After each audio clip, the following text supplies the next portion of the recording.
আসসালামু আলাইকুম ওয়া রাহমাতুল্লাহি ওয়া বারাকাতুহু।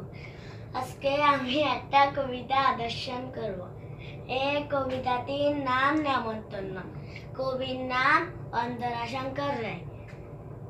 যাচ্ছ কোথা চাংড়ি পোতা, কিসের জন্য নেমন্তন্ন?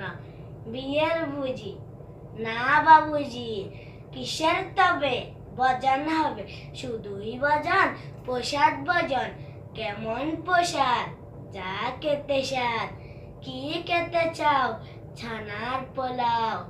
ইচ্ছে কি আর সরপরিয়ার, বাকি পড়ার সবরি কলার। এবার তেমা ফজলি আম, আমিও যাই না মশাই। টিপ দাও না, এটা টিপ দাও না, যেটা ছবি তুলে টিপ দাও।